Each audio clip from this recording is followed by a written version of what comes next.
Assalamu alaikum everyone, welcome back to another video. I hope you're having a wonderful day. So right now I'm going through some of the questions that you've asked, some of the stock requests that you've made, and today's video I'm going to look at two companies that you've asked me recently to compare. So we'll go through that, and then next couple of days I'm going to also do two more videos, one where I will be answering some of the questions that I need basically to, I feel like it's better to answer on a video. And then I've got two more stocks that I need to analyze as well. So we'll be doing that inshallah next couple of days. If you enjoy that type of content, you're enjoying what we're doing here, please like the video, subscribe to the channel, and let me know if you have any questions. And also don't forget to join us on the Discord. Okay, we've started now sharing a lot of the things that I'm doing, what I'm buying, what I'm selling, and you can get access to that by just going through here. Okay, if you go to the Patreon, it will be helpful if you can do a little bit of contribution, and you get access to quite a few things, all the buys and sales, as well as you get like different types of spreadsheets that are used for stock analysis. Not only that, basically dividend calendars, stock watch list, ETFs, and so on. So it would be really nice if you can contribute to that. That would be really helpful. So the two companies that I'm going to look at today are these two companies. Okay, and one is O'Reilly. Where is it? Here we go. Yeah, O'Reilly Automotive, and then the other one is AutoZone. Both companies trade in the same kind of sector. So what I'm going to do is, before I want to look at, it was really interesting because these companies, I've never actually done a research on these two companies. I think I've done before AutoZone, just myself, but I don't think I've shared it with the community. But I thought, let me compare these two companies and then compare them with the S&P 500, and I was really surprised. That's why I decided to do this video first, because look at their returns. So we'll come back to that in a second, just to see where the companies have been in the last 10 years and how much they've actually gone up. But let's now look at the individual details of these companies. And as always, we will look at the Sharia compliance side of things. Both companies are Sharia compliant, and I'll show you that in a second. So both companies sell basically car parts, automotive parts, tools, accessories, and so on to kind of do-yourself customers, as well as they also sell it to professionals. Now, this market is, for whatever reason, it's been going up for a while now. Maybe because the new cars were not made, and obviously everyone kind of maintaining their old cars and so on. So let's have a look at the financials behind these two companies. Their business model is very simple. Okay, they're selling the automotive parts, tools, and accessories to either do yourself or basically this one sells mainly to do yourself customers, and the other one sells to both do yourself and professionals as well. Basically they're both in the consumer cyclicals or consumer discretionary, so there are obviously items that we don't necessarily need in times of recessions and so on.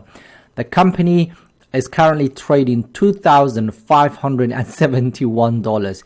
They probably don't do that much of a split, okay, which is actually fine, because some companies do not like doing splits, but that's fine. So some stocks get split to three ways, four ways, so the price looks cheaper. But this company kept it like that, I think, for a while. As you can see, the EPS is almost $120, market cap of $48 billion, and it has a narrow economic moat. When it comes to beta, is way less than a 1, which is nice. So it's not as volatile as the rest of the market, if you like. PE is quite low, 21, in comparison relative to the sector, the consumer cyclicals or consumer discretionary. But 21.5, okay, that's all right. And then forward PE looks actually cheaper. 5-year average is actually, so based on the 5-year average, it seems actually a bit expensive, this one here. But price to free cash flow is also 20. So it's relatively cheap, I would say, right now in comparison to the sector, but it could be cheaper. If you can get that to the 5-year average of 17.41, then that will probably be better entry than actually where it is right now. In terms of free cash, so these two companies do not pay any dividends, so they're not dividend stocks at all, which is quite surprising because you would think they would. The companies have been around for quite some time, so they are mature companies. But free cash flow here, $2.54 billion, profit margin of 14.6, operating margins of 19%, and return on equity is a negative. Okay, so they probably have a negative equity, so we need to check that. Total return in the last 10 years, we're looking at about 21%. Current ratios should be above 1, but it's slightly lower than 1. So that means basically this company might not be able to pay off their current liabilities in the next 12 months, but it almost covers. Okay, almost covers, and 1 and above is what we're normally looking for. So the growth estimates for next year and the next 5 years actually looks decent. Okay, so looking about 13%, 11%, which is quite nice.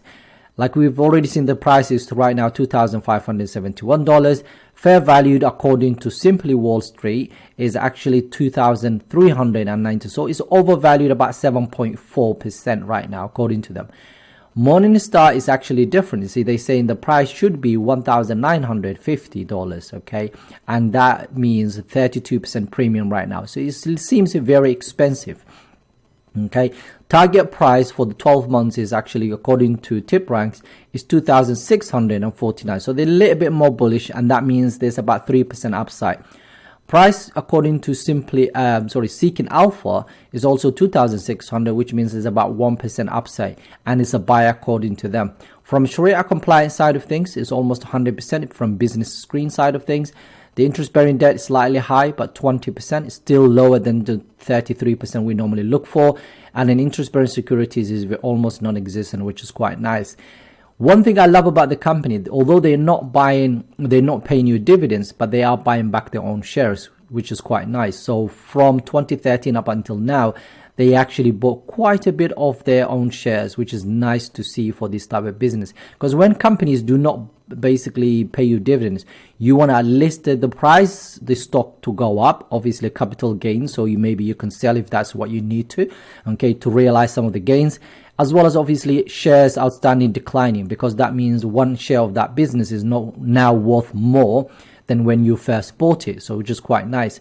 So that is the first company. But let's now look at the couple of more things. So in terms of revenue and so on.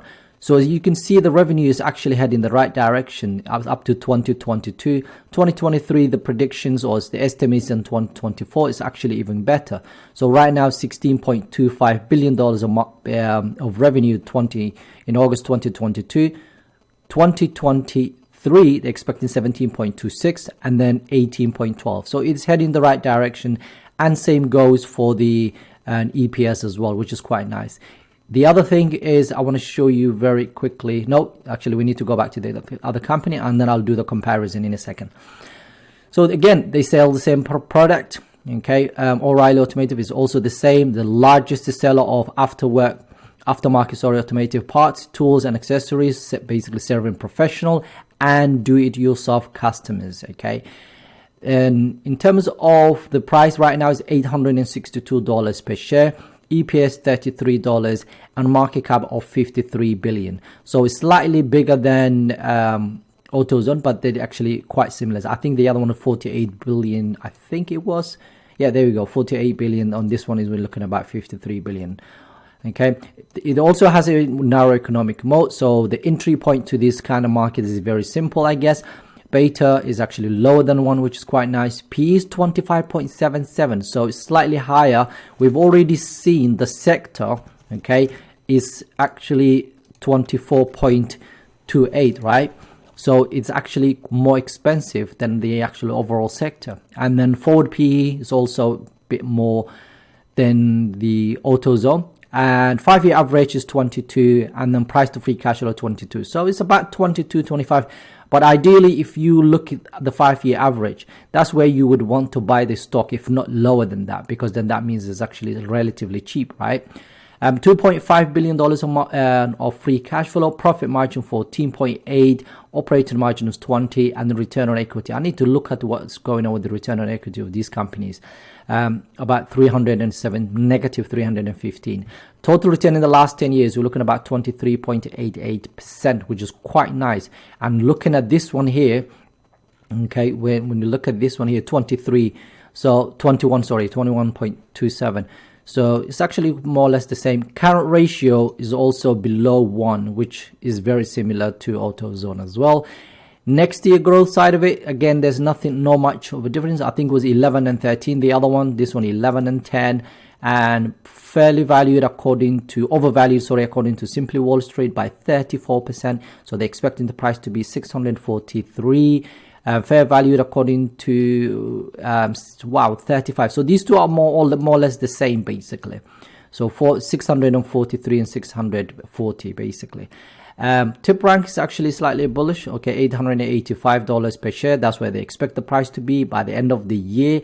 2.68% upside, and average price for target price for Seeking Alpha is 890. So a little bit more bullish as well. 3.26% upside, and it's also a buy.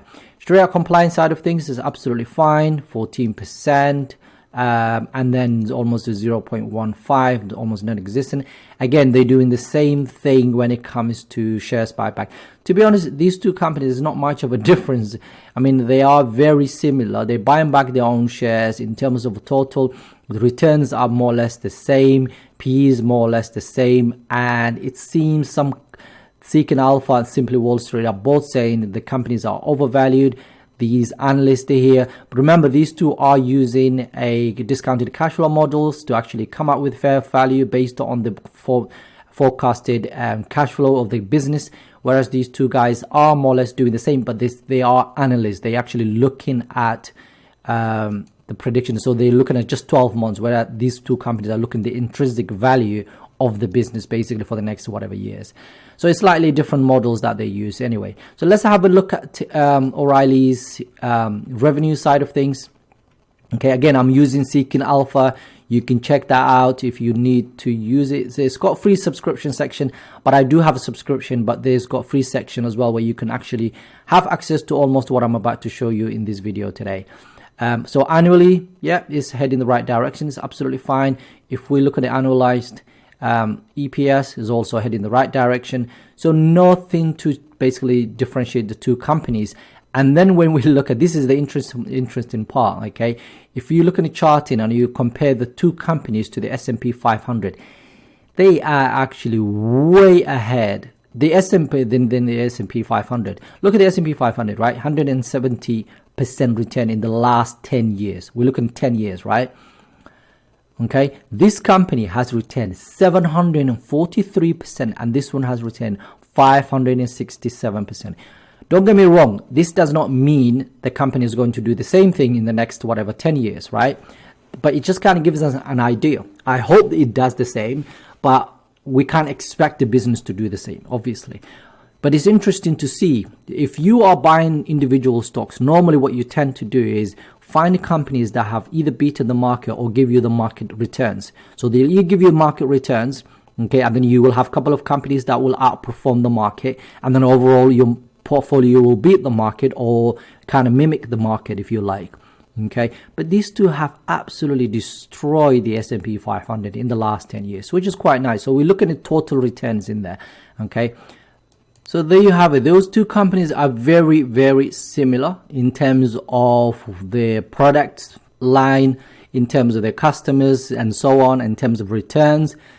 Where they are now, would I add them to my portfolio? Not really.